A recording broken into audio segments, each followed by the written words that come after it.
अगर मैं आपसे कहूँ कि पुराणों में ऐसी कहानियाँ छुपी हैं जो न सिर्फ आपके भाग्य की दिशा बदल सकती हैं बल्कि आपके जीवन का असली उद्देश्य भी बता सकती हैं, तो क्या आप सुनने की हिम्मत करेंगे? नमस्कार, मैं हूँ अभय सिंह और आप सुन रहे हैं किताबी डोज। आज मैं आपको लेकर जा रहा हूँ हजारों साल पुरानी उन कथाओं में जहाँ हर घटना सिर्फ एक कहानी नहीं बल्कि जीवन का सबक है। इस सफ़र के अंत में मैं आपको एक ऐसा राज बताऊंगा जो आपके सोचने का तरीका हमेशा के लिए बदल देगा। तो ध्यान से सुनिएगा क्योंकि यह यात्रा साधारण नहीं है। देवता और असुर, दो शत्रु, लेकिन आज एक ही पक्ष में खड़े। लक्ष्य समुद्र मंथन। मंदराचल पर्वत बना मथानी, वासुकी नाग बनी रस्सी। जब मंथन शुरू हुआ तो समुद्र से एक एक कर अद्भुत वस्तुएं निकलने लगीं। रत्न, दिव्य वस्त्र, कामधेनु गाय, कल्प वृक्ष। लेकिन फिर आया कालकूट विष, इतना भयानक कि पूरी सृष्टि नष्ट हो सकती थी। देवता भयभीत, असुर निराश। तब महादेव प्रकट हुए। उन्होंने विष पी लिया और नीलकंठ बन गए। जीवन में जब जहर मिले, अपमान, नफरत, दुख, तो उसे अपने भीतर समाकर उसे अपनी शक्ति बना लेना ही असली साहस है।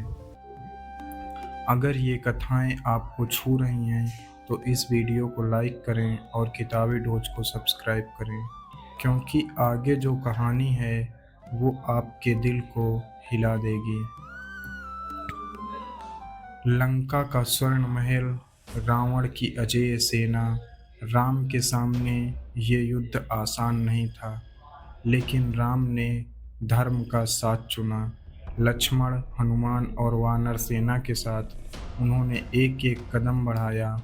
आखिरकार रावण पर विजय मिली, न सिर्फ ताकत से बल्कि धर्म की शक्ति से। जब तक आप सही के साथ हैं, हार सिर्फ एक भ्रम है। मार्कंडेय का भाग्य 16 साल का था। जब मृत्यु का समय आया, यमराज ने फंदा डाला, लेकिन बालक शिवलिंग से लिपट गया।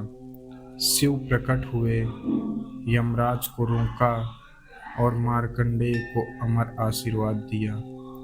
अटूट श्रद्धा और विश्वास भाग्य की रेखाओं को भी बदल सकता है। सावित्री का प्रेम इतना गहरा था कि जब यमराज उनके पति की आत्मा ले जा रहे थे, वो उनके साथ चल पड़ी। यमराज ने रोका, लेकिन सावित्री ने धर्म और पत्नी के कर्तव्य की बात रखी। उनकी निष्ठा से प्रसन्न होकर यमराज ने सत्यवान को जीवन दान दे दिया। सच्चा प्रेम और निष्ठा असंभव को भी संभव बना सकता है। राजा हरिश्चंद्र, जिन्होंने अपना राज्य, धन, परिवार सब खो दिया, लेकिन सत्य का साथ नहीं छोड़ा। गुलामी की कठिनाई झेली पर झूठ का सहारा नहीं लिया। अंत में देवता स्वयं प्रकट हुए और उनका सब कुछ लौटा दिया। सच की राह कठिन है, लेकिन उसका फल अमर होता है।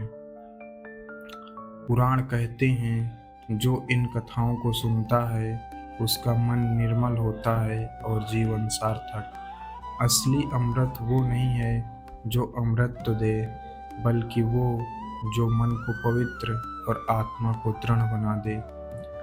अगर आपको यह यात्रा पसंद आई तो किताबी डोज को सब्सक्राइब करें और नोटिफिकेशन बेल दबाएं ताकि अगली प्रेरणादायक कथा आपसे छूट न जाए। अगली बार हम पुराणों से एक और अनसुना अध्याय खोलेंगे।